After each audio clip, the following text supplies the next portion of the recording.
12 Computer Science Chapter 7 Python Functions.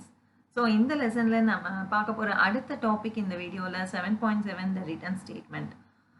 Return statement அப்படின்றது உங்களுக்கு மெயினாக எதுக்கு யூஸ் ஆகிறது அப்படின்னு நம்ம பார்த்தோம்னா நம்ம ஃபங்க்ஷன் எழுதுகிறோம், எழுதின ஃபங்க்ஷன்லேருந்து திரும்பவும் வந்துட்டு நமக்கு கால் ஸ்டேட்மெண்ட்டுக்கு ஏதாவது வேல்யூவை சென்ட் பண்ணணும், ரிட்டர்ன் பண்ணணும், ஃபங்க்ஷன்லேருந்து கால்குலேட் பண்ண மேனிப்புலேட் பண்ண வேல்யூஸை வந்து நான் எங்கேருந்து கால் ஆச்சோ ஃபங்க்ஷனுக்கு அந்த இடத்துக்கு திரும்பவும் வந்து நான் ஒரு வேல்யூவை அனுப்பணும் அப்படின்னும் போது அந்த ரிட்டர்ன் ஸ்டேட்மெண்ட் வந்து எனக்கு ரொம்பவே ஹெல்ப்ஃபுல்லாக இருக்கும். ஸோ ஓகே, ஒரு சின்ன எக்ஸாம்பிள் நம்ம பைத்தனில் பார்க்கலாம். ஸோ இன்னும் கொஞ்சம் உங்களுக்கு ஈஸியாக புரியும்.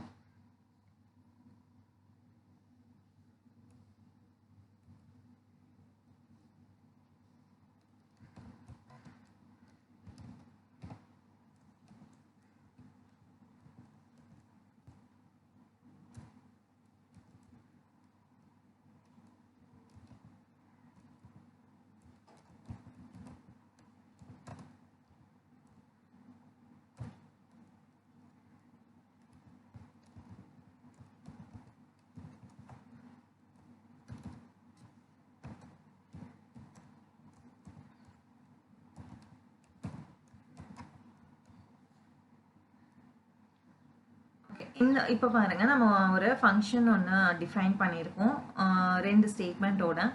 ஸோ டிஃபைன் சம் ஏ கமா பி. ஸோ ரெண்டு பேராமீட்டர் அக்செப்ட் பண்ண போகிறோம் ப்ரோக்ராமில், ஃபங்க்ஷனில் ஏ அண்ட் பி அப்படின்னு சொல்லிட்டு.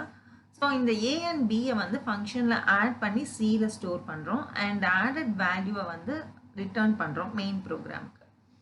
ஸோ இது வந்து இந்த இது வந்து நம்மளுடைய ஃபங்க்ஷன், நம்ம எழுதியிருக்க சம் அப்படின்ற ஒரு ஃபங்க்ஷன். இது இந்த 3 லைனுமே ஓகே. காலிங் ஸ்டேட்மெண்ட் எங்கே இருக்குது, நம்ம ஃபங்க்ஷனை எப்படி கால் பண்ணுறோம் அப்படின்னா, so x equal to sum of 10, 20 அப்படின்னு நான் இந்த ஃபங்க்ஷனை கால் பண்ணுறேன். சம் அப்படின்ற ஃபங்க்ஷனை கால் பண்ணும்போது 10 and 20 அப்படின்ற ரெண்டு ஆர்குமெண்ட்ஸ் வேல்யூஸை வந்து பாஸ் பண்ணி கால் பண்ணுறேன். ஸோ இந்த 10ன்றது ஏல ஸ்டோர் ஆகும், 20ன்றது பியில் ஸ்டோர் ஆகும். இது நம்ம ஃபங்க்ஷன் பார்க்கும்போதே நம்ம பார்த்துருக்கோம். இதனுடைய எக்ஸ்பிளனேஷனும் அவங்களுக்கு புரியும்னு நினைக்கிறேன். ஸோ இந்த ரெண்டு வேல்யூவும் சியில் ஆட் ஆகிட்டு ஸ்டோர் ஆகும். ஸ்டோர் ஆன இந்த சியில் உங்களுக்கு என்ன வேல்யூ இருக்கும் அப்படின்னு பார்த்தோம்னா 10 + 20 அப்படின்னும் போது 30. இந்த 30ன்ற வேல்யூ வந்து மறுபடியும் உங்களுக்கு இந்த ஸ்டேட்மெண்ட், இந்த ஃபங்க்ஷனில் ரிட்டர்ன் சி அப்படின்னு அந்த ஸ்டேட்மெண்ட் எக்ஸிக்யூட் ஆன உடனே ஃபங்க்ஷன்லேருந்து இந்த 30ன்ற வேல்யூ வந்து உங்களுக்கு எக்ஸில் போயிட்டு ஸ்டோர் ஆகும். ஸோ இந்த எக்ஸில் ஸ்டோர் ஆகிறதுனால உங்களுக்கு என்ன ஆகும், இந்த எக்ஸோட வேல்யூவை வந்து நம்ம மெயின் ப்ரோக்ராமில், இங்கே ஃபர்தராக வர ப்ரோக்ராமில் நீங்கள் என்ன மேனிப்புலேஷன் வேணும்னாலும் பண்ணலாம். ஜஸ்ட் நான் இங்கே ஒரு டிஸ்பிளே ஸ்டேட்மெண்ட் பிரிண்ட் எக்ஸ்ன்னு கொடுத்துருக்கேன். ஸோ இந்த ப்ரோக்ராம் ஜஸ்ட் ஃபஸ்ட்டு ரன் பண்ணிவிட்டு நான் உங்களுக்கு இன்னும் ஃபர்தராக எப்படி வந்து இந்த வேல்யூவை யூஸ் பண்ணலாம் அப்படின்றத நம்ம பார்க்கலாம். ஸோ இப்போ நம்ம ஜஸ்ட் பிரிண்ட் பண்ணியிருக்கோம், வேல்யூ ஆட் ஆன வேல்யூ 30 அப்படின்னு பிரிண்ட் ஆகிடுச்சு. Okay fine. இப்போ அதுவே வந்துட்டு நான் இப்போது ஆடட் வேல்யூவோட எனக்கு ஒரு 10 மல்டிப்ளை பண்ணணும் அப்படின்னு வச்சுக்கோங்க. பிரிண்ட் எக்ஸ் இன்ட்டு 10 அப்படின்னு மல்டிப்ளை பண்ணணும்னா, ஸோ நான் இப்போ மல்டிப்ளை பண்ணிக்கலாம். ஏன்னா ஃபங்க்ஷன்லேருந்து ரிட்டர்ன் ஆன வேல்யூவோட எனக்கு வேறு வந்து கால்குலேஷன்ஸ் பண்ணணும் அப்படின்னும் போது அதையும் நம்ம பண்ணலாம். ஸோ இப்போ வந்து 300 அப்படின்னு வந்திருக்கு. ஸோ இந்த மாதிரி நான் இப்போ கொடுத்துருக்கிறது வந்து ஒரு சிம்பிள் எக்ஸாம்பிள். ஸோ ரியல் டைமில் வந்துட்டு நமக்கு கால்குலேட் ஆன ஃபங்க்ஷன்லேருந்து கால்குலேட் ஆன வேல்யூவை வந்து மெயின் ப்ரோக்ராமுக்கு வரும்போது ஃபர்தராக நம்மளுக்கு என்ன மேனிப்புலேஷன்ஸ் கால்குலேஷன்ஸ்லாம் வேணுமோ அதை நம்ம பண்ணுவோம்.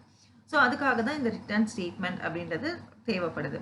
சம்டைம்ஸ் நமக்கு ரிட்டர்ன் ரிட்டர்ன் ஸ்டேட்மெண்ட் இல்லாமலும் வந்து ஃபங்க்ஷன்ஸ் வந்து இருக்குது. ஸோ எங்கே வந்து நமக்கு ஃபர்தர் கால்குலேஷனுக்கு நமக்கு அந்த வேல்யூ தேவைப்படுதோ மெயின் ப்ரோக்ராமில் அந்த இடத்துல நம்ம அந்த வேல்யூவை ரிட்டர்ன் பண்ணிப்போம். ஸோ வேல்யூ வந்து ரிட்டர்ன் பண்ண தேவையில்லை அப்படின்னா ரிட்டர்ன் ஸ்டேட்மெண்ட் தேவையில்லை. ஓகே, ஸோ ரிட்டர்ன் ஸ்டேட்மெண்ட் பற்றி ஃபர்தராக நம்ம இந்த 3 பாயிண்ட்ஸில் பார்க்கலாம். The return statement causes your function to exit and returns a value to its caller. So ஃபங்க்ஷன்லேருந்து எக்ஸிட் ஆகிடும் அண்ட் த காலருக்கு வந்து அந்த வேல்யூ வந்து போய் ஸ்டோர் ஆகும், காலர்கிட்ட போய் உங்களுக்கு ரீச் ஆகும். The point of functions in general is to take inputs and return something. So accept பண்ண ஃபங்க்ஷனில் வேல்யூ அக்செப்ட் பண்ணிப்போம் அண்ட் ஃபங்க்ஷன்லேருந்து வேல்யூவை வந்து ரிட்டர்ன் பண்ணலாம். The return statement is used when a function is ready to return a value to its caller. So only one return statement is executed at runtime even though the function contains multiple return statement. ஒரு functionல வந்துட்டு நமக்கு எத்தனை return statement வேணும்னாலும் இருக்கும்.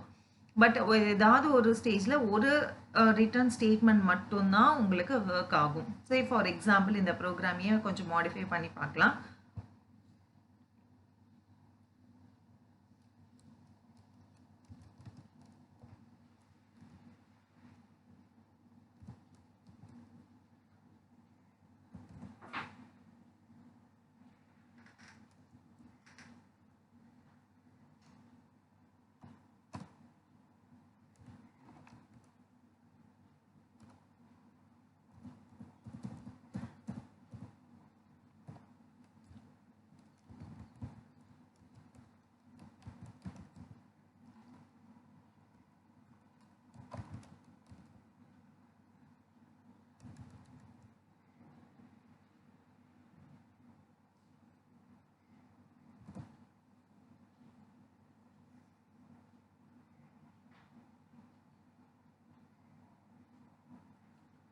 இப்போ இந்த ப்ரோக்ராம்ல வந்து நம்ம ஒரு இஃப் கண்டிஷன் கொடுத்துருக்கோம். அந்த இஃப் கண்டிஷன்ல 2 ரிட்டர்ன் இருக்கு.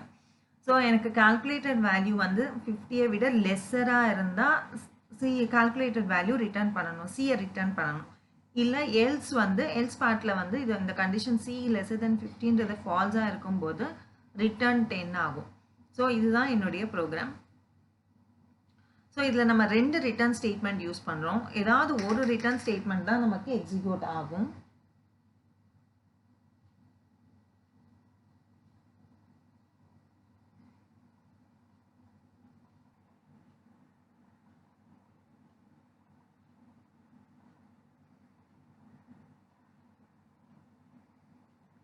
ஓகே, இப்போ பார்த்தோம்னா நம்மளுடைய அவுட்புட் வந்து 300 இருக்கு. அதாவது ஸோ இதை நம்ம 10 and 20 பாஸ் பண்ணுறோம். 10 and 20 பாஸ் பண்ணும்போது சி லெஸ்ஸர் தென் 50 இருக்கிறதுனால கண்டிஷன் ட்ரூ. அதனால ரிட்டர்ன் வந்து சி ஆறுது. சி ரிட்டர்ன் ஆகிறதுனால 30ன்றது எக்ஸில் ஸ்டோர் ஆகும். 30 × 10 அப்படின்னும் போது உங்களுக்கு 300 அப்படின்னு வந்து உங்களுக்கு ரிட்டர்ன் ஆகுது. இதுவே வந்துட்டு நான் இந்த இடத்துல 100 பாஸ் பண்ணுறேன், 120. ஸோ 120 பாஸ் பண்ணும்போது 100 + 20 அப்படின்போது சியில் வந்து 120 இருக்கும். இஃப் கண்டிஷன் வந்து ஃபால்ஸ் ஆகும். அப்போ எல்ஸ் பார்ட் வந்து தான் எல்ஸ் பார்ட்டோட ரிட்டர்ன் ஒர்க் ஆகும். ஸோ இந்த ரிட்டர்ன் தான் ஒர்க் ஆகுமே தவிர இந்த ரிட்டர்ன் ஒர்க் ஆகாது. ஸோ அதனால உங்களுக்கு என்ன ஆகும் அப்படின்னு நம்ம பார்த்தோம்னா 10ன்றது தான் உங்களுக்கு எக்ஸில் ஸ்டோர் ஆகும். ஸோ 10 × 10 100 அப்படின்னு உங்களுக்கு டிஸ்பிளே ஆகும் இந்த வேல்யூக்கு, இந்த ஃபங்க்ஷனுக்கு. ஸோ இப்போ பார்த்தோம்னா நமக்கு 100ன்னு டிஸ்பிளே ஆயிருக்கு. ஸோ அதுதான் ஒரு ப்ரோக்ராமில் உங்களுக்கு எத்தனை ரிட்டர்ன் ஸ்டேட்மெண்ட் வேணும்னாலும் இருக்கும் ஒரு ஃபங்க்ஷனில். பட் ஒரே ஒரு ரிட்டர்ன் ஸ்டேட்மெண்ட் மட்டும்தான் உங்களுக்கு ஒர்க் ஆகும். ஸோ ஒரு ரிட்டர்ன் ஸ்டேட்மெண்ட் ஒர்க் ஆன உடனே ஃபங்க்ஷன்லேருந்து எக்ஸிட் ஆகிடும் உங்களுக்கு. ஸோ ஃபர்தராக உங்களுக்கு ஃபங்க்ஷனில் இருக்க ஸ்டேட்மெண்ட் எக்ஸிக்யூட் ஆகாது. Any number of return statements are allowed in a function definition, but only one of them is executed at runtime. So இதுதான் நம்ம இப்போ பார்த்தது. சின்டாக்ஸ் ரிட்டர்னோட சின்டாக்ஸ் என்ன அப்படின்னு கொடுத்துருக்காங்க.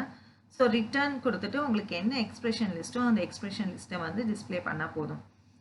This statement can contain expression which gets evaluated and the value is returned. If there is no expression in the statement or return statement itself is not present inside a function, then the function will return the none object. So எதுவுமே இல்லை ரிட்டர்னில் வந்து எனக்கு கொடுக்கறதுக்கு எந்த எக்ஸ்பிரஷனும் கிடையாது, வேல்யூவும் கிடையாது அப்படின்னா ஜஸ்ட் நம்ம ரிட்டர்ன் கொடுக்கலாம். இல்லை நம்ம எதுவுமே கொடுக்கல, ஸ்பெசிஃபிக்காக கொடுக்கல அப்படின்னாலும் வந்துட்டு உங்களுக்கு ரிட்டர்ன் ஆகிறது வந்து என்னவா ரிட்டர்ன் ஆகும் அப்படின்னா நன் ஆப்ஜெக்ட் வந்து உங்களுக்கு ரிட்டர்ன் ஆகும். ஸோ அந்த ஒரு எக்ஸாம்பிளும் நம்ம ப்ரீவியஸ் வீடியோவில் பார்த்துருக்கோம். ஜஸ்ட் நான் இன்னொரு வாட்டி நான் உங்களுக்கு காமிக்கிறேன். ஓகே, இப்போ வந்துட்டு நான் இந்த இடத்துல வந்து எனக்கு எதுவுமே ரிட்டர்ன் பண்ண வேண்டாம், கிரேட்டர் தென்னாக இருந்ததுன்னா எதுவுமே ரிட்டர்ன் பண்ண வேண்டாம் அப்படின்னும் போது தான் ஸோ இதை எப்படி பண்ணலாம் அப்படின்னு காமிக்கிறேன் உங்களுக்கு ஒரு எக்ஸாம்பிள். ஸோ நம்ம டைரெக்டாக பிரிண்ட் ஸ்டேட்மெண்ட்டில் கொடுக்கும்போது தான் உங்களுக்கு தெரியும். அதனால் நான் பிரிண்டில் கொடுக்குறேன். பிரிண்ட் 100,20 அப்படி நம்ம பிரிண்ட் பண்ணுறோம். ஸோ சம்மில் வந்துட்டு இந்த 100,20 நம்ம டிஸ்பிளே பண்ணுறோம். ஏன் இது கொடுக்குறோம், சாரி 100,20ன்றதை பாஸ் பண்ணுறோம். ஸோ பாஸ் பண்ணும்போது உங்களுக்கு எல்ஸ் பார்ட்டுக்கு வரும். எல்ஸ் பார்ட்டில் நான் ரிட்டர்ன் அப்படின்னு சொல்லிட்டு எந்த ஒரு எக்ஸ்பிரஷனும் கொடுக்கல. ஸோ இந்த மாதிரி கொடுக்கும்போது உங்களுக்கு நன் அப்படின்னு ஒரு ஆப்ஜெக்ட் வந்து உங்களுக்கு ரிட்டர்ன் ஆகும். ஸோ இங்கே வந்து உங்களுக்கு நன் அப்படின்னு வந்து உங்களுக்கு பிரிண்ட் ஆகும், நன் ஆப்ஜெக்ட் ரிட்டர்ன் ஆகிறதுனால. ஸோ நம்ம எதுவுமே ரிட்டர்ன் ஸ்டேட்மெண்ட் எதுவுமே இல்லை அப்படின்னாலும் ஜஸ்ட் வந்து உங்களுக்கு நன் அப்படின்னா ரிட்டர்ன் ஆகும். சே ஃபார் எக்ஸாம்பிள் இப்போது இந்த செட் ஆஃப் ஸ்டேட்மெண்ட்டையே நான் ரிமூவ் பண்ணிடுறேன். ஜஸ்ட் வந்து ஃபங்க்ஷனில் வந்து C equal to A plus B மட்டும்தான் இருக்குது, எந்த வேல்யூவும் ரிட்டர்ன் ஆகலை அப்படின்னும் போது உங்களுக்கு என்ன ஆகும் அப்படின்னா நன் அப்படின்றது தான் உங்களுக்கு ரிட்டர்ன் ஆகும். ஸோ அகெயின் வந்துட்டு உங்களுக்கு நன் அப்படின்னு ரிட்டர்ன் ஆகிருக்கு. ஸோ 2 ஆப்ஷன் இருக்குது. நன் எப்போ வந்து நன்னுன்றது எப்போ ரிட்டர்ன் ஆகும்னா ரிட்டர்ன் ஸ்டேட்மெண்ட்டில் எந்த ஒரு எக்ஸ்பிரஷன் கொடுக்கல அப்படின்னாலும் அண்ட் வந்து நீங்கள் ரிட்டர்ன் ஸ்டேட்மெண்ட்டே கொடுக்கல ஃபங்க்ஷனில் அப்படின்னாலும் உங்களுக்கு நன் ஆப்ஜெக்ட் ரிட்டர்ன் ஆகும். ஸோ அதுக்கான ஒரு எக்ஸாம்பிள், ரிட்டர்ன் ஸ்டேட்மெண்ட்டுக்கான ஒரு எக்ஸாம்பிள் கொடுத்துருக்காங்க. அப்சல்யூட்டாக கன்வெர்ட் பண்ணுறதுக்கு நம்ம என்டர் பண்ண டேட்டா வந்து நம்ம என்டர் பண்ண நம்பரை வந்து பாசிட்டிவாக அப்சல்யூட் நம்பரை கன்வெர்ட் பண்ணுறதுக்கு. So define user ABS of n அப்படின்ற பேராமீட்டர் அக்செப்ட் பண்ணுறாங்க யூசர் கிட்ட இருந்து. ஃபங்க்ஷன்லேருந்து நம்ம அக்செப்ட் பண்ணுவாங்க நம்ம பாஸ் பண்ணுற ஃபங்க்ஷன்லேருந்து. If n is greater than equal to 0 விட கிரேட்டராக இருந்தால் n வந்து ரிட்டர்ன் ஆகும். எல்ஸ் வந்து ரிட்டர்ன் -n, அதாவது நெகட்டிவ் நம்பர் என்டர் பண்ணியிருந்தாங்க, நெகட்டிவ் நம்பர் பாஸ் பண்ணியிருக்காங்க அப்படின்னா அதை வந்து பாசிட்டிவாக கன்வெர்ட் பண்ணுறதுக்காக இந்த -n அப்படின்றத கொடுத்துருக்காங்க. So x is equal to int input enter a number, user கிட்ட இருந்து ஒரு வேல்யூ அக்செப்ட் பண்ணுறாங்க. அக்செப்ட் பண்ண வேல்யூவை வந்து ஃபங்க்ஷன் காலில் பாஸ் பண்ணுறாங்க, user ABS of x. So எக்ஸில் வந்து யூசர் என்டர் பண்ணுற நம்பர் வந்து ஸ்டோர் ஆகிருக்கும். அந்த ஸ்டோர் ஆன எக்ஸ் வந்து இந்த எண்ணில் ஸ்டோர் ஆகும். இந்த எண்லேருந்து வேல்யூவை செக் பண்ணி உங்களுக்கு பாசிட்டிவாக இருந்ததுன்னா கிரேட்டர் தென் 0வாக இருந்தால் அப்படியே ரிட்டர்ன் ஆகும். அதே நெகட்டிவ் நம்பர் யூசர் என்டர் பண்ணியிருந்தாங்கன்னா அது பாசிட்டிவாக கன்வெர்ட் ஆகி உங்களுக்கு வந்து டிஸ்பிளே ஆகும். ஸோ இந்த ப்ரோக்ராமை நீங்கள் ட்ரை பண்ணுங்கள், உங்களுக்கு ஈஸியாக புரியும் இது. நெக்ஸ்ட் வந்து 7.8 scope of variables. Scope of variables அப்படின்னா என்ன அப்படின்னா, இப்போ நம்ம வேரியபிள்ஸ் வந்து நம்ம யூஸ் பண்ணுறோம் ப்ரோக்ராமில். யூஸ் பண்ணும்போது அதனுடைய லைஃப் டைம் வந்து எது வரைக்கும் இருக்கும், அதை வந்து எந்த பார்ட் ஆஃப் த ப்ரோக்ராமில் வந்து நம்ம அதை எக்ஸிக்யூட் பண்ணலாம், யூஸ் பண்ணலாம் அப்படின்றது ஸ்பெசிஃபை பண்ணுறது தான் இந்த ஸ்கோப் ஆஃப் வேரியபிள் அப்படின்னு நம்ம சொல்லலாம். ஸோ ஸ்கோப் ஆஃப் வேரியபிளில் வந்துட்டு 2 ஸ்கோப் ஆஃப் வேரியபிள்ஸ் வந்து நம்ம இதில் பார்க்க போகிறோம், local scope and global scope. Scope of variables refers to the part of the program where it is accessible. So எங்கே வந்து நம்மளால் ஆக்சஸ் பண்ண முடியும் அந்த particular வேரியபிளை, that is area where you can refer it. We can say that scope holds the current set of variables and their values. So scope அப்படின்றது அந்த current அந்த வேரியபிளில் இருக்கிற கரண்ட்லி நம்ம யூஸ் பண்ணுற அந்த வேல்யூஸை வந்து அது ஸ்டோர் பண்ணும். We will study 2 types of scopes, local scope and global scope. Local scope, a variable declared inside the function's body or in the local scope is known as local variable. So ஒரு variable நம்ம ஃபங்க்ஷனில் declare பண்ணியிருக்க ஃபங்க்ஷனில் create பண்ணியிருக்கிற ஒரு வேரியபிளை வந்து நம்ம என்ன சொல்லுவோம் அப்படின்னா லோக்கல் ஸ்கோப் அப்படின்னு சொல்லுவோம். ஸோ அந்த லோக்கல் ஸ்கோப்பில் இருக்கிற வேரியபிளோட லைஃப் டைம் அதனுடைய ஆக்சசிபிலிட்டி எது வரைக்கும் இருக்கும் அப்படின்னா அந்த ஃபங்க்ஷனுக்குள்ளே அந்த கண்ட்ரோல் இருக்கிற வரைக்கும் தான் இருக்கும். ஃபங்க்ஷனை விட்டு வெளியில் வந்துடுச்சு கண்ட்ரோல் அப்படின்னும் போது அதை வந்து நம்மளால் ஆக்சஸ் பண்ண முடியாது. அந்த பர்டிகுலர் வேரியபிள் ஃபங்க்ஷனுக்குள்ளே இருக்கிற வேரியபிளை நம்மளால் ஆக்சஸ் பண்ண முடியாது. ஸோ அதனுடைய ரூல்ஸ் என்ன அப்படின்னு பார்க்கலாம். A variable with a local scope can be accessed only within a function block that it is created in. So அதுக்குள்ளே ஃபங்க்ஷனுக்குள்ளே க்ரியேட் பண்ணியிருந்தோம் அப்படின்னா அதனுடைய ஸ்கோப் வந்து லோக்கலாக இருக்கும், அந்த ஃபங்க்ஷனில் மட்டும்தான் ஆக்சஸ் பண்ண முடியும். ஒன்ஸ் ஃபங்க்ஷன்லேருந்து வெளியில் வந்ததுக்கப்புறமா ஆக்சஸ் பண்ண முடியாது. When a variable is created inside the function block, the variable becomes local to it. A local variable only exists while the function is executing. Function execute ஆகிட்டு இருக்கும்போது அந்த கண்ட்ரோல் வந்து உங்களுக்கு அந்த ஃபங்க்ஷனுக்குள்ளே இருக்கும்போது மட்டும்தான் லோக்கல் வேரியபிள் வந்து அவைலபிளாக இருக்கும். A formal arguments are also local to function.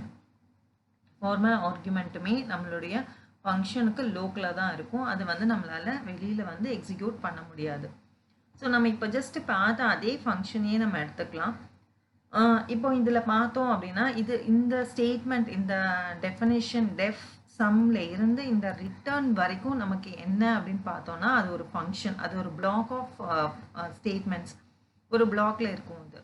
So இதில் நம்ம யூஸ் பண்ணியிருக்க ஒரு வேரியபிள் சீன் அப்படின்னு ஒரு வேரியபிள் யூஸ் பண்ணியிருக்கோம். இந்த சி அப்படின்ற வேரியபிள் வந்து இந்த ஃபங்க்ஷனுக்குள்ளே தான் கிரியேட் ஆயிருக்கு. ஸோ இப்போ இந்த சி வந்து எது வரைக்கும் ரெக்கக்னைஸ் பண்ண முடியும் அப்படின்னா இந்த ஃபங்க்ஷனுக்குள்ளே கண்ட்ரோல் எக்ஸிக்யூட் ஆகிற வரைக்கும் ரெக்கக்னைஸ் பண்ண முடியும். இப்போ இந்த பிரிண்ட் ஸ்டேட்மெண்ட் வந்துடுச்சு. இந்த பிரிண்ட் ஸ்டேட்மெண்ட் தாண்டி வந்து நான் பிரிண்ட் சி அப்படின்றத கொடுக்க ட்ரை பண்ணுறேன் அப்படின்னா இந்த சி அப்படின்றத வந்து ப்ரோக்ராமால் ரெக்கக்னைஸ் பண்ண முடியாது. ஸோ இப்போ நம்ம இந்த ப்ரோக்ராமை ரன் பண்ணுறோன்னு வச்சுக்கோங்க. ரன் பண்ணும்போது இந்த சி அப்படின்றத வந்து அதனால இருக்க அப்படி ஒரு வேரியபிள் இருக்கிறதே வந்து ப்ரோக்ராமுக்கு தெரியாது. Name error, name C is not defined அப்படின்னு கொடுக்கும். அதே மாதிரி இந்த இது இருக்கு இல்லையா, நம்மளுடைய பேராமீட்டர் ஏ அண்ட் பின்னு இருக்கு இல்லையா, இந்த ஏ அண்ட் பியுமே வந்துட்டு இந்த ஃபங்க்ஷனோட லோக்கல் தான். ஸோ இந்த ஏ அண்ட் பி இந்த பேராமீட்டர்ஸையும் வந்து நம்ம ஃபங்க்ஷன்லேருந்து வெளியில் வந்து யூஸ் பண்ண முடியாது. ஸோ இப்போ ஃபார் எக்ஸாம்பிள் நான் இந்த இடத்துல ஏ அப்படின்னு கொடுக்குறேன்னு வச்சுக்கோங்க. ஏ வந்து ஆக்சஸ் பண்ண ட்ரை பண்ணுறேன், ஃபங்க்ஷன்லேருந்து வெளியில் வந்து ஆக்சஸ் பண்ண ட்ரை பண்ணுறேன். ஸோ ட்ரை பண்ணும்போது name error, name A is not defined அப்படின்னு தான் கொடுக்கும். ஸோ இதையும் வந்து ஆக்சஸ் பண்ண முடியாது. ஃபங்க்ஷனுக்குள்ளே பிளாக்குக்குள்ளே இருக்கிறதையும் நம்மளால் ஆக்சஸ் பண்ண முடியாது. அதே மாதிரி ஃபங்க்ஷனோட பேராமீட்டர்ஸ் நம்ம இங்கே க்ரியேட் பண்ணியிருக்கோம் இல்லையா, ஃபங்க்ஷனில் க்ரியேட் பண்ணியிருக்கோம். ஸோ அதனால் இதையும் நம்மளால் ஆக்சஸ் பண்ண முடியாது. ஸோ இது எல்லாமே வந்து local to the function black.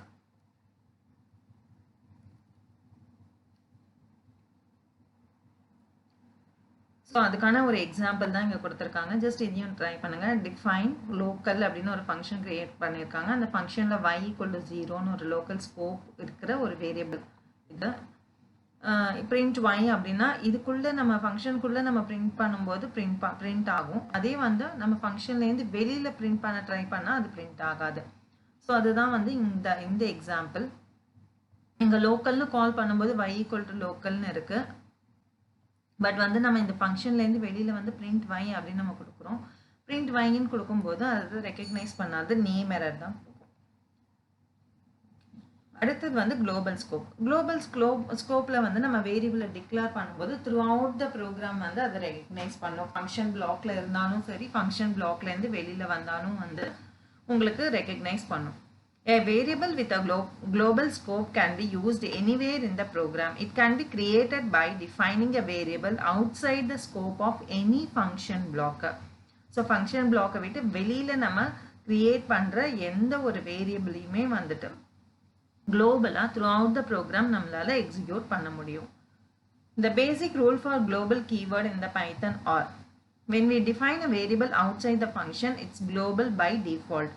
So ஃபங்க்ஷனை விட்டு வெளியில் நம்ம டிஃபைன் பண்ணும்போது அது ஆட்டோமேட்டிக்காக பை டிஃபால்ட்டாக வந்து குளோபல் ஆகிடும். You don't have to use a global keyword. We use global keyword to read and write global variable inside the function. So எப்போ வந்து குளோபல் கீவேர்ட் யூஸ் பண்ணுவோம் அப்படின்னா நம்ம ஃபங்க்ஷனுக்குள்ளே அந்த பர்டிகுலர் குளோபல் வேரியபிளை வந்து ரீட் பண்ணவோ ரைட் பண்ணவோ மேனிப்புலேட் பண்ணணும் அப்படின்னாலும் அந்த டைமில் தான் குளோபல் கீவேர்ட் யூஸ் பண்ணுவோம். Use of global keyword outside function has no effect. So outside the function நம்ம யூஸ் பண்ண தேவையில்லை. ஒரு ஃபங்க்ஷனுக்கு உள்ள நம்ம யூஸ் பண்ணணும் அப்படின்னா தான் யூஸ் பண்ணணும். ஸோ அதுக்கான ஒரு simple example c is equal to 1ன்னு கொடுத்துருக்காங்க. அண்ட் ஆட்னு ஒரு ஃபங்க்ஷன் கிரியேட் பண்ணி print c அப்படின்னு கொடுக்குறாங்க. ஸோ ஆட் அப்படின்றத கால் பண்ணால் சியோட வேல்யூ பிரிண்ட் ஆகும். ஸோ இதில் வந்து எந்த ப்ராப்ளம் கிடையாது. நீங்கள் ஜஸ்ட் அந்த சியை வந்து டிஸ்பிளே மட்டும்தான் பண்ணுறீங்க.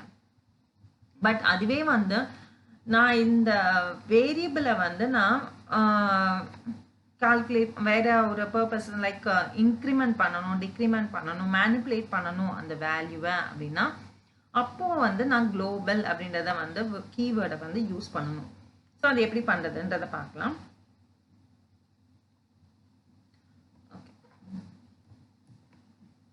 இந்த ப்ரோக்ராம் பார்க்கலாம். Modifying global variable from inside the function. So c is equal to 1ன்னு இருக்கு. ஸோ ஃபங்க்ஷனுக்குள்ள c is equal to c plus 2. அதாவது நான் இந்த குளோபல் வேல்யூவை வந்து இந்த வேரியபிளில் இருக்கிற வேல்யூவை வந்து மாடிஃபை பண்ணுறேன் ஃபங்க்ஷனில். ஸோ மாடிஃபை பண்ண ட்ரை பண்ணும்போது உங்களுக்கு என்ன எரர் கொடுக்கும் அப்படின்னா unbound local error, local variable C referenced before assignment அப்படின்னு ஒரு எரர் வரும். ஸோ இந்த எரரை அவாய்ட் பண்ணணும் அப்படின்னா நம்ம என்ன பண்ணணும்னா அந்த வேரியபிளை வந்து குளோபல் கீவேர்டு வச்சு நம்ம ஆக்சஸ் பண்ணணும். ஸோ எக்ஸ் இஸ் இன்னொரு எக்ஸாம்பிள் கொடுத்துருக்காங்க. X equal to 0 define add global x. So இந்த இடத்துல குளோபல் எக்ஸ்ன்னு வந்து நம்ம ஸ்பெசிஃபிக்காக கொடுத்துட்டு அதுக்கப்புறமா இன்க்ரிமெண்ட் பண்ணும்போது உங்களுக்கு அந்த வேல்யூ வந்து இன்க்ரிமெண்ட் ஆகும். ஸோ அப்போது வந்து உங்களுக்கு எந்த ப்ராப்ளமும் வந்து வராது. ஸோ அதெல்லாம் கொடுத்துருக்காங்க. So print inside add function X value is x. So எக்ஸோட வேல்யூவை வந்து இன்க்ரிமெண்ட் பண்ணி உங்களுக்கு வேல்யூவை வந்து டிஸ்பிளே பண்ணுறாங்க. அண்ட் அகெயின் வந்து ஃபங்க்ஷனை விட்டு வெளியில் வந்ததுக்கப்புறமும் அந்த வேல்யூவை ஆக்சஸ் பண்ணும்போது அதே வேல்யூ நம்ம என்ன சேஞ்ச் பண்ணியிருக்கோமோ அது அப்படியே உங்களுக்கு ரிமைன் ஆகும். அதுதான் வந்து இங்கே காமிச்சிருக்காங்க. இன் main X value is x. So எக்ஸோட வேல்யூ வந்து இனிஷியலாக 0. ஃபங்க்ஷனை வந்து கால் பண்ணுறாங்க, ஆடுன்னு ஃபங்க்ஷன் கால் பண்ணுறாங்க. கால் பண்ணும்போது குளோபல் எக்ஸ் அப்படின்ற கீவேர்டு வச்சு நம்ம இதை ஆக்சஸ் பண்ணுறோம். ஆக்சஸ் பண்ணும்போது ஆக்சஸ் பண்ணதுக்கப்புறமா நம்ம எக்ஸோட வேல்யூவை வந்து 5 இன்க்ரிமெண்ட் பண்ணுறோம். அண்ட் தென் பிரிண்ட் பண்ணுறோம். அந்த பிரிண்ட் ஸ்டேட்மெண்ட்டில் 5 பிரிண்ட் ஆகிறது. Inside add function X value is 5 print ஆகிறது. அதுக்கப்புறம் ஃபங்க்ஷன்லேருந்து எக்ஸிட் ஆகிடுது. அடுத்த statement print in main X value is எக்ஸ்ன்னு பிரிண்ட் ஆகுது. ஸோ இப்போது எக்ஸோட வேல்யூ வெளியில் வந்ததுக்கப்புறமும் உங்களுக்கு இன்க்ரிமெண்ட் ஆன வேல்யூ வந்து உங்களுக்கு டிஸ்பிளே ஆகும். ஸோ அதனால் இந்த எக்ஸில் வந்து உங்களுக்கு 5 இருக்கிறதுனால 5 டிஸ்பிளே ஆகுது. ஸோ அந்த ஒரு குளோபல் ஃபங்க்ஷனோட மெயின் பர்பஸ் இதுதான். இந்த above program x is defined as a global variable inside add function. Global keyword is used for x and we increment the variable x by 5. Now we can see the change on the global variable x outside the function, that is the value of x is 5. So once change பண்ணோம்னா global உங்களுக்கு எல்லா இடத்துலையுமே வந்து change ஆயிடும். Global 7.83 global and local variables. Using global and local variable in the same code. ஒரே கோட்லேயே வந்து global and local variable எப்படி use பண்ணுறது அப்படின்னு கொடுத்துருக்காங்க. So x is equal to 8 இங்கே வந்து global variable வந்து டிஃபைன் பண்ணியிருக்காங்க. இந்த local அப்படின்ற ஒரு ஃபங்க்ஷன்னா global x அப்படின்றது மூலமாக கீவேர்ட் கொடுத்து அந்த எக்ஸை வந்து global xன்றது இருக்குது அப்படின்றத வந்து இங்கே மென்ஷன் பண்ணி அதை ஆக்சஸ் பண்ணுறதுக்கு ஹெல்ப் பண்ணுற மாதிரி பண்ணுறாங்க. and then y equal to localனு டிஃபைன் பண்ணியிருக்காங்க. எக்ஸை வந்து இன்க்ரிமெண்ட் பண்ணுறாங்க and print X and print yன்னு கொடுத்துருக்காங்க. ஸோ இந்த ஃபங்க்ஷனை கால் பண்ணும்போது இந்த ஸ்டேட்மெண்ட்ஸ் எல்லாமே எக்ஸிக்யூட் ஆகும். ஸோ பிரிண்ட் எக்ஸ் அப்படின்னும் போது 8 × 2 16 வேல்யூ பிரிண்ட் ஆகும். பிரிண்ட் y அப்படின்னும் போது லோக்கல் அப்படின்னு வந்து உங்களுக்கு டிஸ்பிளே ஆகும்.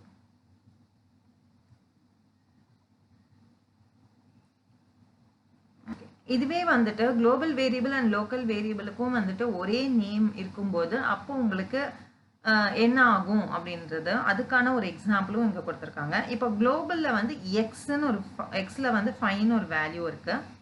ஸோ இந்த இடத்துல வந்துட்டு லோக்கல்ன்ற ஃபங்க்ஷனில் எக்ஸ் இஸ் ஈக்குவல் டு 10ன்னு கொடுத்துருக்கோம். அண்ட் தென் பிரிண்ட் எக்ஸ்ன்னு கொடுக்கும்போது ஸோ ஃபஸ்ட்டு வந்து லோக்கலில் அந்த வேரியபிள் இருக்கா அப்படின்னு செக் பண்ணும். இருந்தால் அந்த வேல்யூவை தான் பிரிண்ட் பண்ணும். ஸோ இப்போ இந்த பர்டிகுலர் எக்ஸ் அப்படின்றது இல்லை அப்படின்னா அப்போ குளோபலில் இருக்கிற வேரியபிளில் இருக்கிற வேல்யூவை டிஸ்பிளே பண்ணும்.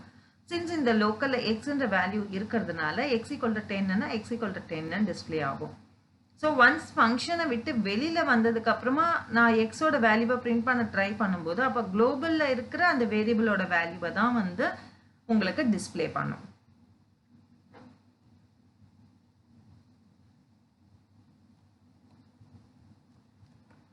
In the above code, we used same name x for both the global variable and local variable. We get different result when we print same variable because the variable is declared in both the scopes. That is the local scope inside the function local and global scope outside the function local. So அந்த அவுட்புட்டை தான் வந்து இங்கே display பண்ணி காமிச்சிருக்காங்க. Scoping அப்படின்ற லெசனில் வந்து ஆல்ரெடி நான் இந்த எக்ஸாம்பிள்ஸ் எல்லாமே வந்துட்டு டீட்டெயில்டாக கொடுத்துருக்கேன். லோக்கல் ஸ்கோப் குளோபல் ஸ்கோப்லாம் வந்துட்டு உங்களுக்கு டீட்டெயிலாக எக்ஸாம்பிளோட வந்து ஆல்ரெடி வீடியோ வந்து நான் உங்களுக்கு அப்லோட் பண்ணியிருக்கேன். ஸோ அந்த வீடியோஸும் பாருங்கள், உங்களுக்கு இன் டீட்டெயிலாக இன்னுமே வந்து ரொம்ப கிளியராக புரியும். ஸோ இதுலேயும் நான் உங்களுக்கு எக்ஸாம்பிள்ஸ் கொடுத்துருக்கேன். அந்த எக்ஸாம்பிள்ஸும் கோ த்ரூ பண்ணுங்கள். இந்த வீடியோ உங்களுக்கு யூஸ்ஃபுல்லாக இருக்கும்னு நினைக்கிறேன். யூஸ்ஃபுல்லாக இருந்ததுன்னா லைக் பண்ணுங்கள், ஷேர் பண்ணுங்கள், சப்ஸ்கிரைப் பண்ணாதுங்க சப்ஸ்கிரைப் பண்ணுங்கள்.